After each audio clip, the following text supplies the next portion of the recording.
നമസ്കാരം, എല്ലാവർക്കും മലയാളി വാർത്തയിലേക്ക് സ്വാഗതം. ഹമാസ് ബന്ദികളാക്കിയവരെ പുറത്തേക്ക് എത്തിച്ചു. തടങ്കലിൽ പാർപ്പിച്ചിരുന്ന 4 ബന്ദികളെ രക്ഷപ്പെടുത്തിയതായി ഇസ്രയേലി സൈന്യം അറിയിച്ചു.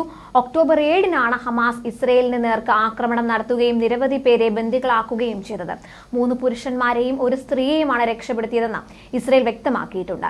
നോവ അർഗമാനി 25 വയസ്സ്, അൽമോഗ് മെയിൻജാൻ 21 വയസ്സ്, ആന്റേഡ കൊസ്ലോഫ് 27 വയസ്സ്, സ്ലോമി സിവ് 40 വയസ്സ് എന്നിവരെയാണ് ഇസ്രയേലി സൈന്യം പകൽ സമയത്ത് നടത്തിയ നടപടിയിലൂടെ രക്ഷപ്പെടുത്തിയത്.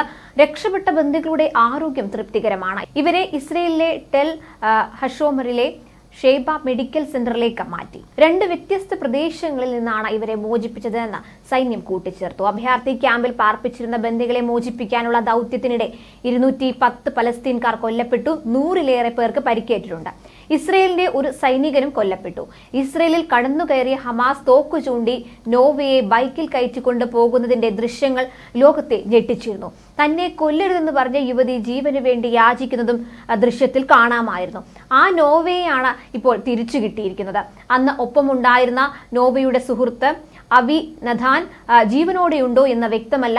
തങ്ങളുടെ ഏക മകളെ തിരിച്ചു തരണമെന്ന് പറഞ്ഞ നോവയുടെ മാതാപിതാക്കൾ മാധ്യമങ്ങൾക്ക് മുൻപിൽ പൊട്ടിക്കരഞ്ഞിരുന്നു. ഒക്ടോബറിൽ തെക്കൻ ഇസ്രയേലിൽ നേർക്ക് നടത്തിയ ആക്രമണത്തിൽ 250ഓളം പേരെയാണ് ഹമാസ് തട്ടിക്കൊണ്ടുപോയി ബന്ദികളാക്കിയത്. നവംബറിലെ ഒരാഴ്ച നീണ്ട വെടിനിർത്തലിന് പിന്നാലെ പകുതിയോളം പേരെ ഹമാസ് വിട്ടയച്ചിരുന്നു. ഇനിയും 130ഓളം പേർ മോചിക്കപ്പെടാനുണ്ടെന്നാണ് ഇസ്രയേൽ അവകാശപ്പെടുന്നത്. ഇതിൽ 1/4 പേർ ജീവനോടെ ഇല്ലെന്നും ഇസ്രയേൽ കരുതുന്നു. ഇസ്രയേൽ പലസ്തീൻ യുദ്ധം പൊട്ടിപ്പുറപ്പെട്ടതിന് ശേഷം ഇതാദ്യമായാണ് 4 പേരെ ജീവനോടെ മോചിപ്പിക്കാൻ ഇസ്രയേലിന് സാധിക്കുന്നത്. ശനിയാഴ്ചത്തെ നടപടിയോടെ ഹമാസിന്റെ പിടിയിൽ നിന്ന് മോചിപ്പിക്കപ്പെട്ടവരുടെ എണ്ണം 7 എന്നാൽ ഇനിയും ഒട്ടേറെ പേർ ബന്ദികളായി കസ്റ്റഡിയിലുണ്ടെന്നും വേണമെങ്കിൽ അവരുടെ എണ്ണം വർദ്ധിപ്പിക്കാൻ കഴിയുമെന്ന് മറക്കരുതെന്നും ഹമാസ് പ്രതികരിച്ചു. ഗാസയിൽ നിന്ന് 4 ബന്ദികളെ മോചിപ്പിച്ച ഇസ്രയേൽ നടപടിയെ US പ്രസിഡന്റ് ജോ ബൈഡൻ സ്വാഗതം ചെയ്തിട്ടുണ്ട്.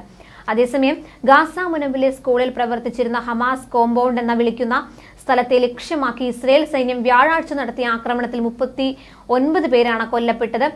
നുസൈറാത്ത് ഏരിയയിൽ നടന്ന ആക്രമണത്തിന്റെ വിവരങ്ങൾ വ്യാഴാഴ്ച രാവിലെയാണ് പുറത്തു വന്നത്. ഹമാസിന്റെ അൽ അക്സ ടെലിവിഷൻ ബ്രോഡ്കാസ്റ്റർ കണക്കുകളുടെ ഉറവിടം നൽകാതെ 39 പേരെങ്കിലും മരിച്ചതായി റിപ്പോർട്ട് ചെയ്തു. 32 പേർ കൊല്ലപ്പെടുകയും 12ഓളം പേർക്ക് പരിക്കേൽക്കുകയും ചെയ്തതായാണ് പലസ്തീൻ വാർത്താ ഏജൻസി അറിയിച്ചത്. ന്യൂസ് ഡെസ്ക് മലയാളി വാർത്ത.